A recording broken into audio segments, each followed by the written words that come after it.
A warm welcome to the open meeting. Welcome DMS, Mr. Derek Lui, Mr. Stephen Yeo, and CAPO colleagues. Welcome one and all. There are 3 members who have completed 6 years tenure. Vice Chair Mr. Frankie Yik, Mr. Liman Ban, and Ms. Notong Kwan. They have completed the 6-year tenure. We'd like to register a vote of thanks for their hard work for the IPCC and contribution to Hong Kong. There are 3 members who are new. Mr. Peter Shiu, Vice Chairman. Mr. Zhong Chun Yip.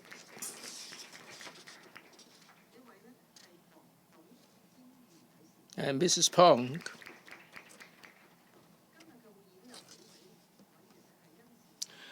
Some members sent in their apologies. Dr. Yun, Dr. Jimmy Wong, and Mr. Stanley Yim. They are otherwise engaged, and they have sent in their apologies.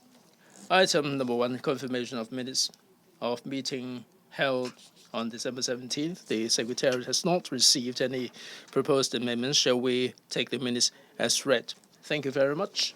Item 2, presentation. Hero Campaign, Psychological Wellness Initiatives of HKPF.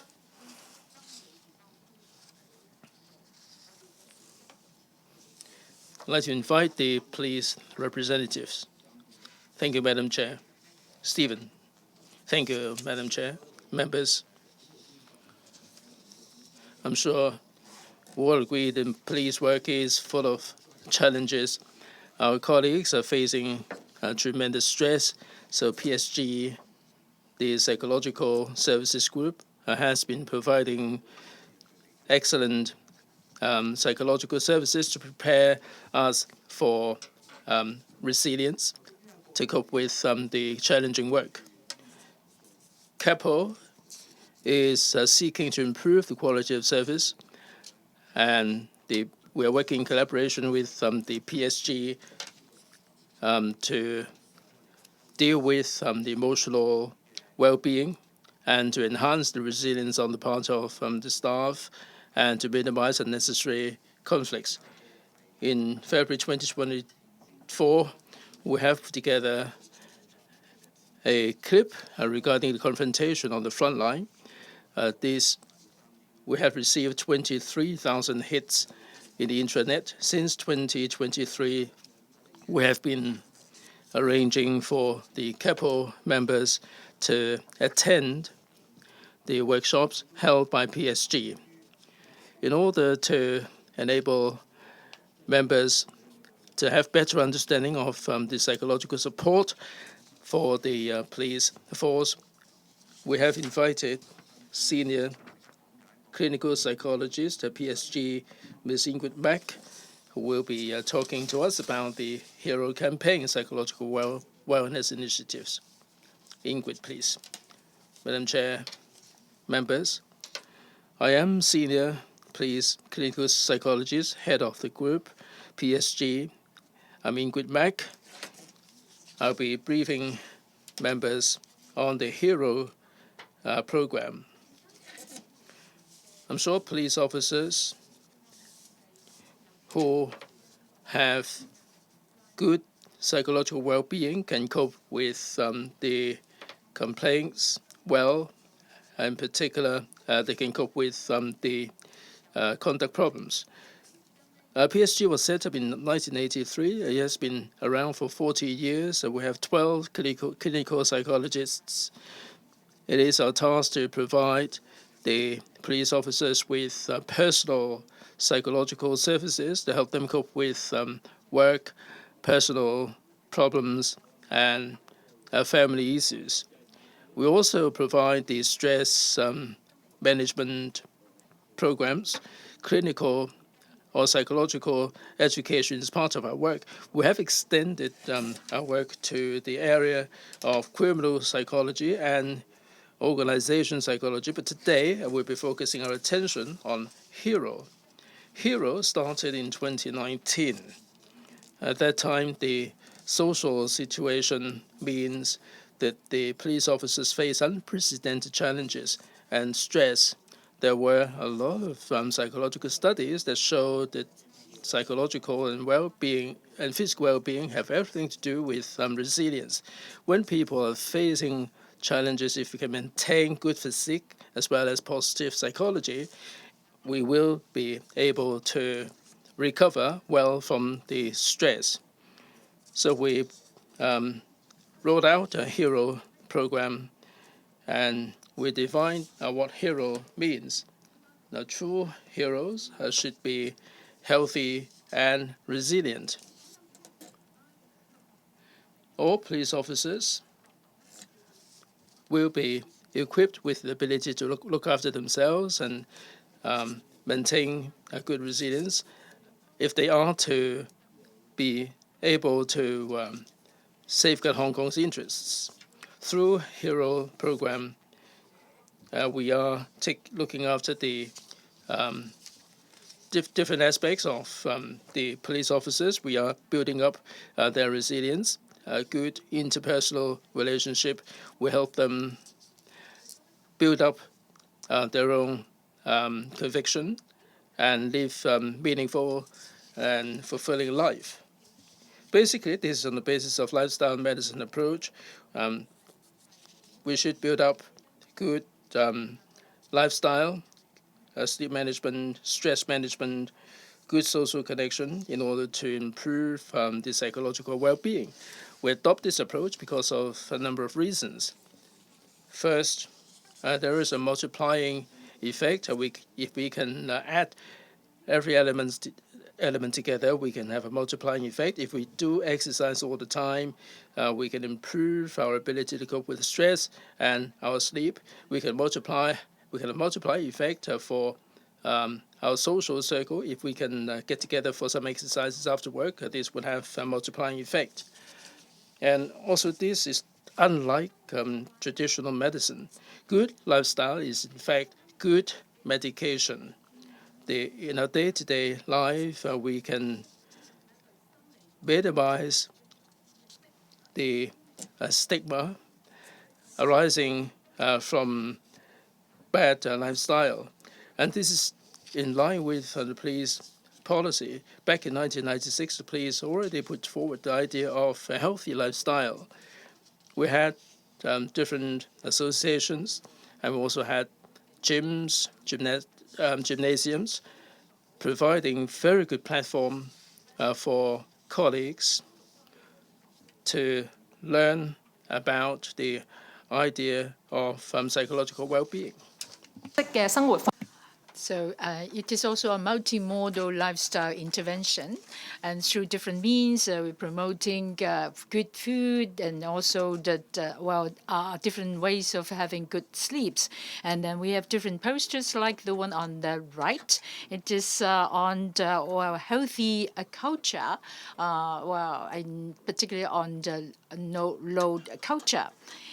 And in 2020, I, with two other colleagues, have published a journal on behavioral science.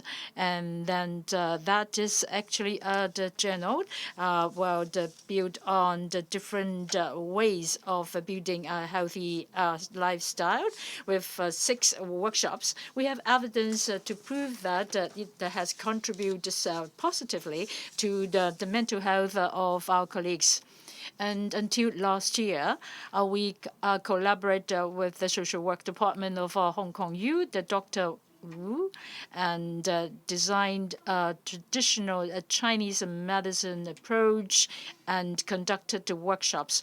We make use of the Chinese medicine knowledge so that our colleagues will know that the holistic development of physical as well as mental health is very important in having a good livelihood. And then if we could, treat our body, our mind, as well as our mental situation, then we can strike a good balance to have a very good, holistic health. And in order to encourage more of our colleagues to participate, we make use of apps to promulgate this kind of information. They can make use of their own time to learn how to take care of themselves, and skills to take good care of the physical being as well. For those who participate, within 6 weeks, they will receive the messages on the programs, like learning special the Tai Chi methods, as well as other food to treat their different situation. And there are also the other self-care toolbox. It's called breathing. Breathing is like having the different way of using 4 steps to do breathing out and breathing in, so that they can relocate their self. We also have self-care methods like mindfulness, making use of the 5 senses, like visual, the smell, and touch, as well as other 2 senses to taste tea, and so that they can return to the present moment and to take care of their needs. In February, we have already finished analyzing this data of participants, and then we find that after completing 6 weeks of workshop, and their level of depression and stress have significantly decreased. Other than these activities, we put a lot of emphasis on good sleep, and with this, we understand that our colleagues need to work in rotation, and then they might need to work overtime. And there are statistics, and then also researchers pointing out that lacking of sleep will have a significant adverse impact on the physical as well as mental health. We have established a scope. It's called the Sleep Center for Operations and Personal Enhancement, and to help people to seek help so that they can be ready to talk about their sleep problem, and so that that our colleagues can help their problem under different situations, like when they have a night shift, they can have the coffee in the beginning of the shift, and then when they work in the daytime, they need to carry with them some dark glasses, so that the biological clock will not be significantly disturbed. And then there are other methods for them to differentiate the different quality of sleep. And then the TSG also have made a very interesting video using different methods to help people to understand the activity of the brain during sleep, and so that they understand better what good sleep can help them in having the good health situation. And then with this video also have gained an award. And PSG in 2022 have made a survey on the 417 of our colleagues, and then we find that many of them have suffered from the obstructive sleep apnea.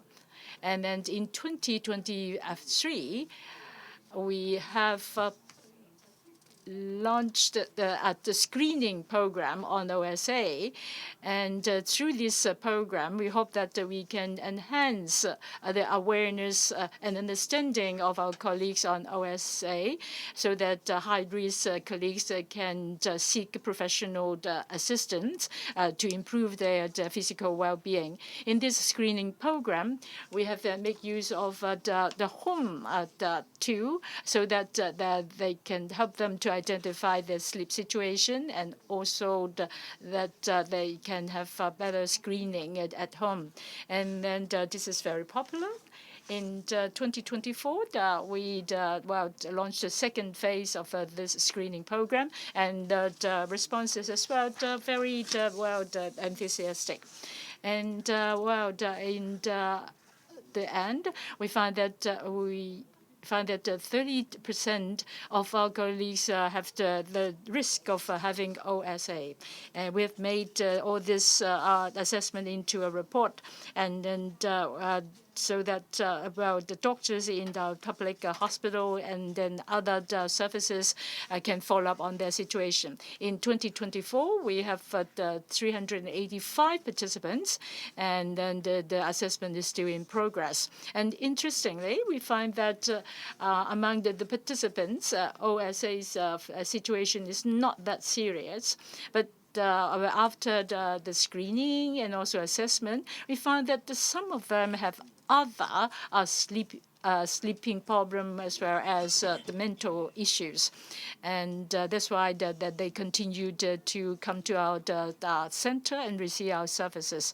And then in this slide, we find that through this program, we have a better chance of having knowledge of people who need help and assistance in different aspects of their well-being.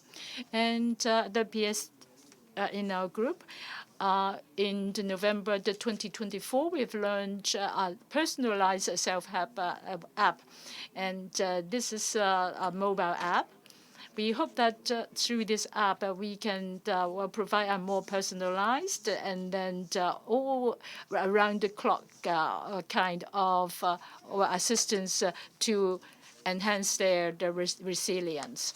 And other than to download that in their mobile app, in their mobile phone, and this is also registered in the police smartphone, so that they can do some kind of stress and also the psychological assessment through this app, and then they can also seek assistance through these apps. And then in order to target the specificity of the police force, we have also provide different kinds of information, like how to address pressure or stress during emergency situation. To build psychological resilience and a good personal relationship is another very important pillar. Since the 2020, we have established a team, and then this is called Care Links Cadre. And then right now we have 110 members. They make use of their own time to provide peer support to their colleagues through hotline and visits to cadre schools to provide care and also information to their colleagues in training. We work as a team, so other than individual resilience, team resilience as well as trust among people are also very important. In the 2023-2024, the Hero Projects has made a special theme in our campaign. You can see that in this poster, this is the project that's called drawing together and then the writing together. And then we have called upon the 1,200 colleagues to help build this poster. And this is to promote the importance and the positive impact of resilience. We have also conducted 30 workshops between the March of 2023 to June 2024, serving 1,281 members from various formations, and 95% of participants agree that the workshops enhance team resilience. They also build trust, appreciation, communication, and know better their bodies. And then this is also the very unique qualities identified by people in the workshop. All in all, we found that most people appreciate the training, And then the training also achieved a objective. For instance, like knowing better their team members, enhance trust, and then they also have better understanding of trust. And since 2020, then now we are in our 5th year with the change in time in the society. So that we also move to another version of Hero. It's called Hero 2.0 in 2025. We will launch A's workshop. A represent awareness. We hope that our colleagues can be more aware how the culture in the police force will affect themselves. Because when you work as a police, you need to be very strong. You need to hide your emotions. You need to always in a can-do mode so that they can be very efficient. But without knowing that the fact of their own individual emotion and eventually the people around them. So I hope that we hope that the colleagues can have better awareness, and then so that they know that they in fact have choices, and to in fact adjust their different activities, and in the end to make a difference. And then we hope that with that we can build up a healthy culture gradually. In our workshop, you can see that we have cartooned our figure who will serve as the protagonist of this video. I'm Warrior Lee. My Chinese name is Li Moshi. My father is called Lei Dak Sing. I'm a policeman. I have rescued a beauty. I have also busted the drug dealing group. I have arrested master theft. And of course, I've also saved the next generation. After all that hard work, I finally got promoted to a sergeant. Today, our target will be the long shark. Hawkeye is our action. He is sick. Sick? I saw his Facebook status, and he's good. Look, he was out partying last night, and now he's called in sick. Unbelievable. He has a stomach flu after the sashimi and has been vomiting all morning. I do not care. You guys better listen. Who would do the job if everyone called in sick? Yes, sir. Let's go. Yes, sir.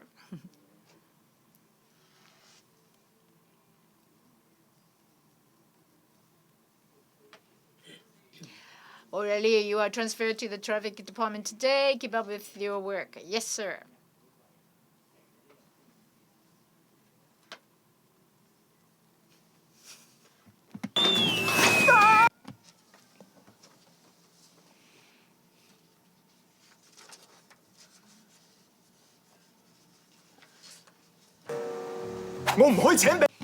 I won't call in sick so easily. I want to get promoted.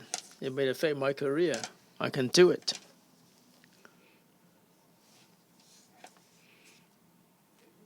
Worryly, I'm just supposed to be on sick leave. Sir, I want to call in sick easily.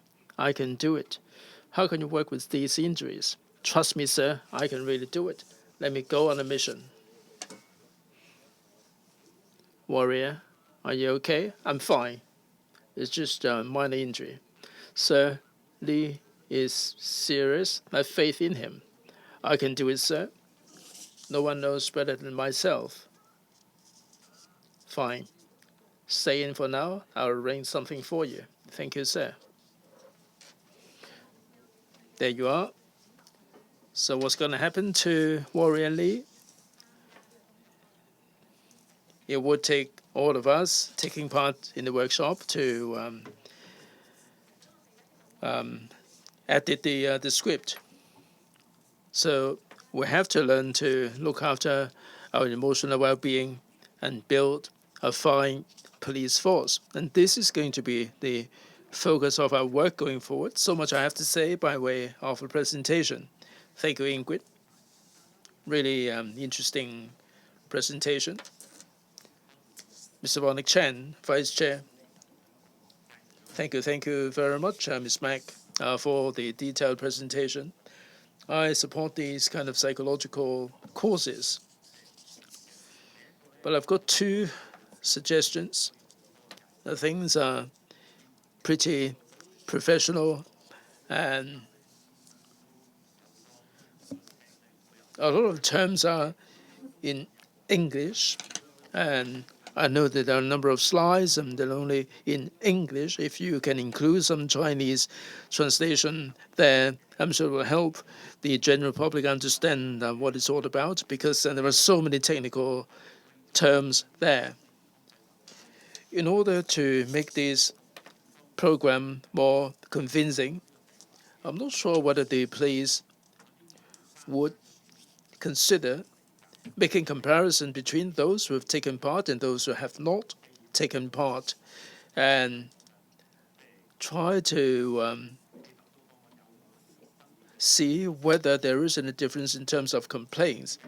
I'm sure that those with good psychological well-being will attract less complaints because they have higher EQ, and that would make your program that much more convincing, and you will be able to get more resources and more attendees, more participants. Are you going to be thinking along those lines? Right, please. Right, thanks very much for the recommendations, a marvelous recommendation there. I hope that we will be evidence-based about our work, so we will be discussing among ourselves to see whether this can be incorporated. DMS. We're following on from Ingrid's point. In fact, last Friday, when we met, we discussed the complaint situation.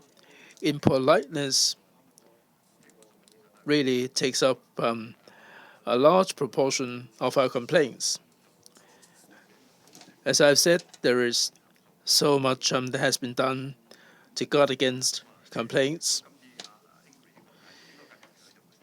Ingrid's presentation is not really so much about complaints, but certainly that would have some impact in 2019 during the Black violence or Black riot. I was a participant of the workshop. I fully understand how we can be helped back on the right track. It's easier said than done. Like the Vice Chair said a moment ago, they are professionals and they're able to help the officers up and down the ranks to go back on the right track. Now we have the HERO program. We also had the workshop on sleep. I go along with what the Vice Chair said. In terms of impoliteness, perhaps we can make a comparison there in terms of colleagues taking part and those who haven't taken part. The HERO program is disseminating really positive images, and during large operations, we have included an element whereby we have psychologists who will be giving us a briefing, and they are giving us some sort of a pep talk for the officers before we mount the operations. And our colleagues are really appreciating these kind of initiatives. Yes, on the Vice Chair's point, I'll be having a word with Ingrid to see how the comparison can be drawn and see whether we can do a better job there. Mabel. Thank you, Ingrid, for the presentation of the program. I go along with what members said, that these kind of workshops and programs will help keep down the number of complaints. Ingrid, between March 2023 And 2024, 30 workshops have been held. 1,500 people have taken part in the workshops. I know that the police force has something like 27,000, 28,000 people. I'm sure you do have priority list. Would you be giving priority to the frontline officers first?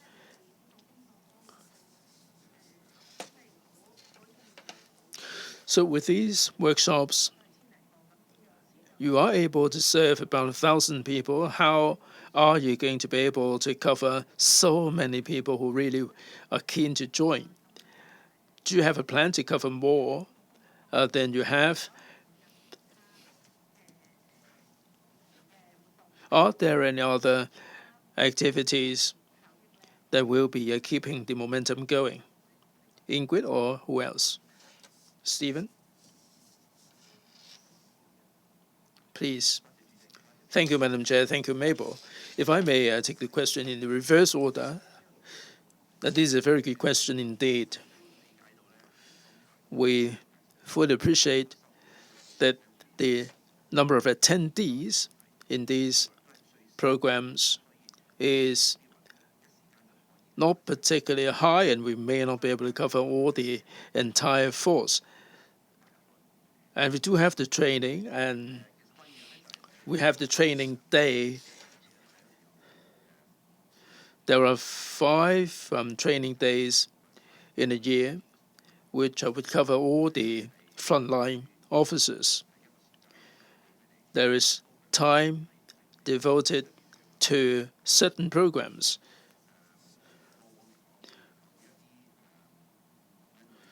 There are different types of themes.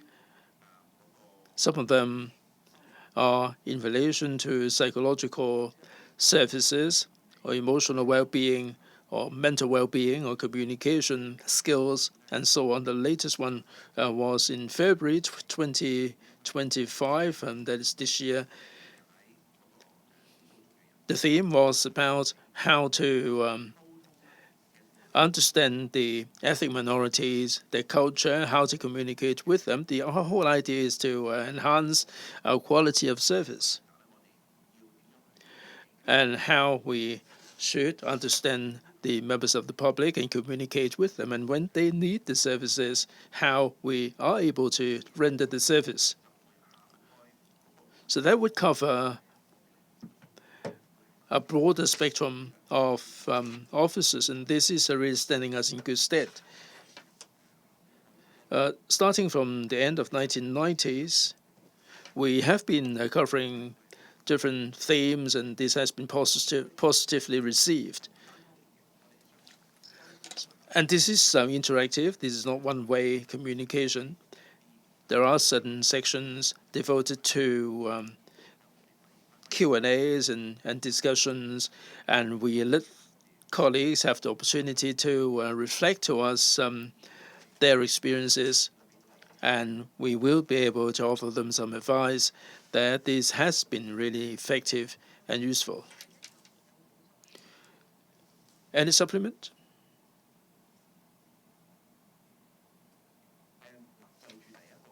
On the first question, I think it would take time because, after all, in the PSG, we are having really limited manpower. I'm sure that Ingrid would like to see more manpower. We had a single digit. Now we're double digit in terms of manpower, but we are still hamstrung by the manpower shortage. And we really would like to expand the coverage. And for colleagues who really need assistance, we would cater for them first and prioritize them. We will work hard on this, though. Right, if I may supplement, in order to promote these PSG services to the frontline staff, we have introduced the PSG app. All frontline staff would be able to download this, covering 200 different handsets, and through this app they would be able to get access to all the important information. This is an expedient measure for the time being to promote the wider use of the services. CM and Kevin. Thank you, Ingrid, for the presentation. A simple question here. Mr. Lui talked about the complaints and impoliteness and misconduct. The number of complaints is pretty high. I know that there is a guideline for the police officers to handle insults of police. Can you elaborate a little bit more on these sort of guidelines? Right, Stephen, please. Thank you very much for the question. You mentioned the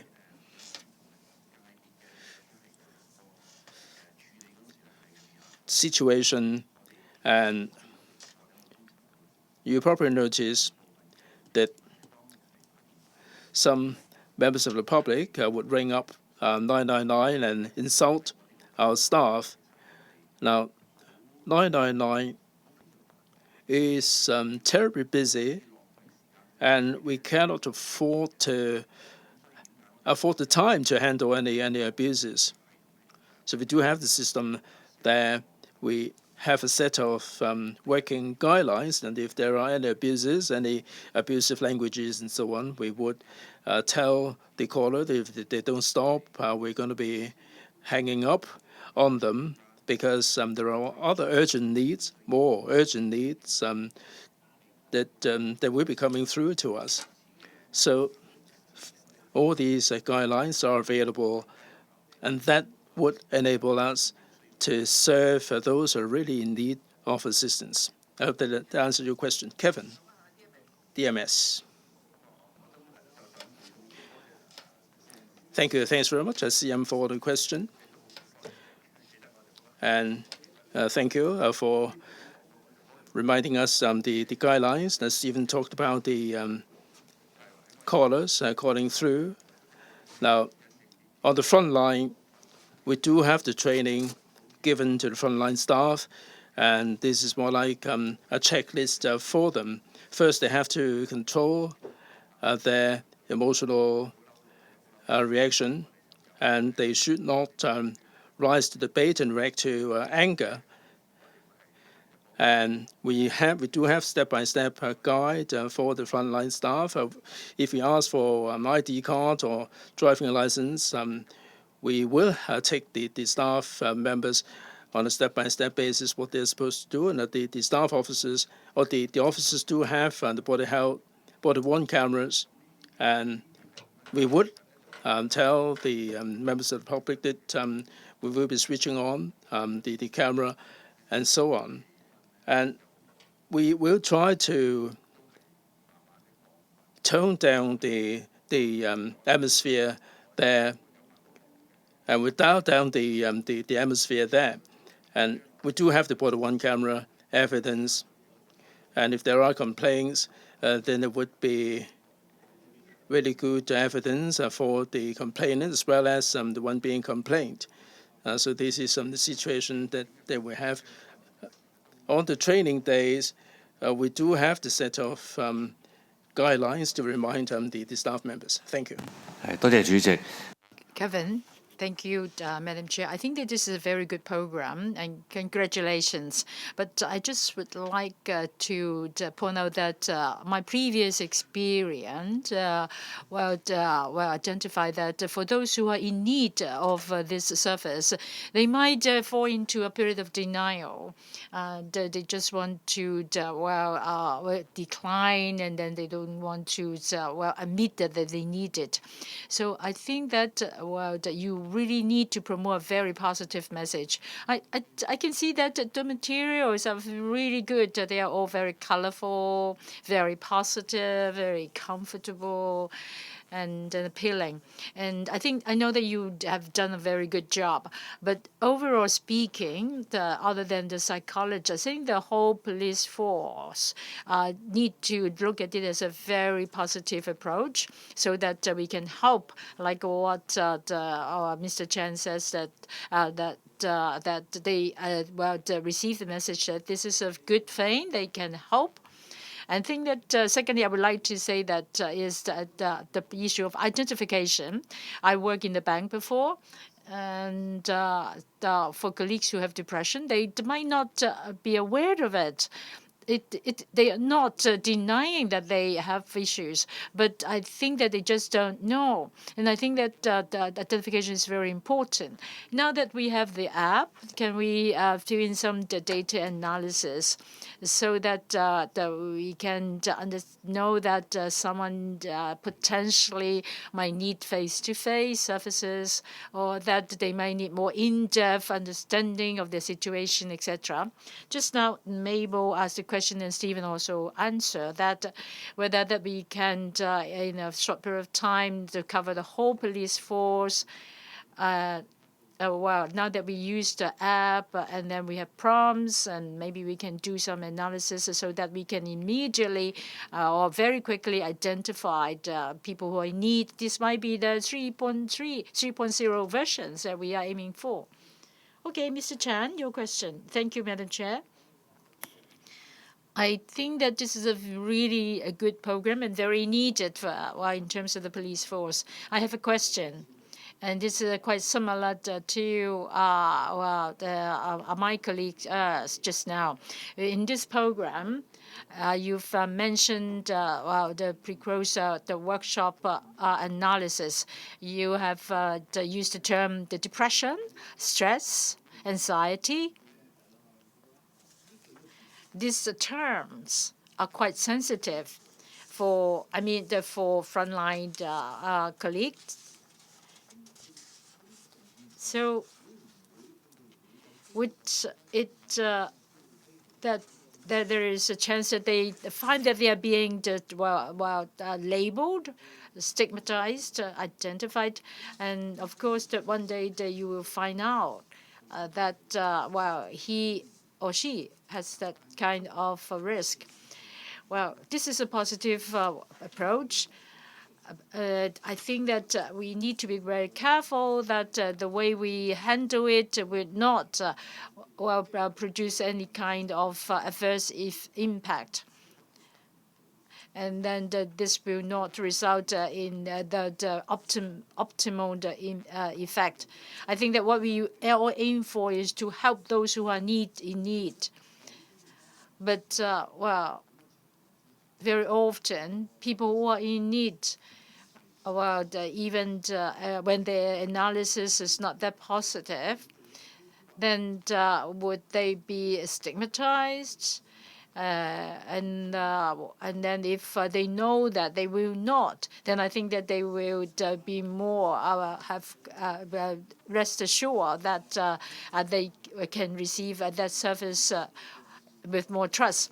And I think that that all these statistics are enormous, so that we will not identify any one of those participants, and then people will find then that they are safe to answer all those questions.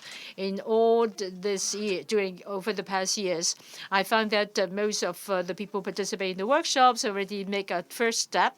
They want to know the situation. They want to have assessment, so that's why they participate. So we are not that worried about that. But of course, we need to strike a balance between their privacy, and then we need actually to strike a balance between how we make use of their personal data, so that we can enable the participant to have the confidence to come and then to be part of these workshops. I think all these questions are very good. Well, traditionally, the stigma, as we all mentioned, is that people really don't want others to know their situation, and then they particularly do not want to be identified as mentally not well. And And I think that psychological well-being is good, but I think that mental well-being is also very important. And we know that sometimes we have physical problems, and then maybe we have problems, and then with the physical body, and then we might not be aware that we can also be hurt, or we suffer mentally. And I think that if that understanding, that it also will contribute to the whole program. But it takes time. It's just like in the old days when we put more of the favor on the male than women, or than female. And then it also takes really a long time for us to see that men and women are on a more equal footing. It takes time. Anything else? And if not, then I would like to thank Ingrid again. And the next item is matters for information. The first one is the CAPO's monthly the statistics of the Appendix 3, and then the CAPO's criminal and disciplinary the checklist, the Appendix 4. And therefore, those reportable complaints from the left to right is January and February 2023 to the 1st and February 2025. You can see that for the first 2 months this year, we received 405 complaints compared to the 2024. We have 84 cases more, and the reason is mainly contributed to traffic, and then to the front end complaints. And for those brought by uniformed cases is all the center around the misconduct. And then in the 2025, the first 2 months, and 97% the minor complaints. You can see that in the next slide that there's a comparison of the 3 years on the different categories of complaint. For minor complaints, the first 3 categories of unnecessary negligence of duty, misconduct, and then indecent languages, it is approximately amount to 90% of complaints. The others are more serious complaints, is amount to 5%. You can see that in the past 3 years, it is on the decline continuously. And on this slide, you can see that in the first 2 months, and this is the result of IPCC approved cases. There about 43% in blue is withdrawn, and 35% are not pursuable without the cooperation of the complainee. And the gray part are being resolved informally. It is about 7%. And the rest are the orange, light blue, and light green, and red. And then they are all after the investigation. 3 substantiate, 3%, and then among them, and there is no serious complaints. And this is the trend on the complaint in the first 2 months of 2025. Any questions for the Appendix 3, Appendix 4? And for criminal and disciplinary checklist, and then is all documented in the Appendix 4. I have no further comment. Any question on the criminal and disciplinary checklist and comments? If none, then thank you. Any other business? It's also none. And the next meeting will be the 17th of June, 2025. So this comes to an end of today's meeting. Thank you.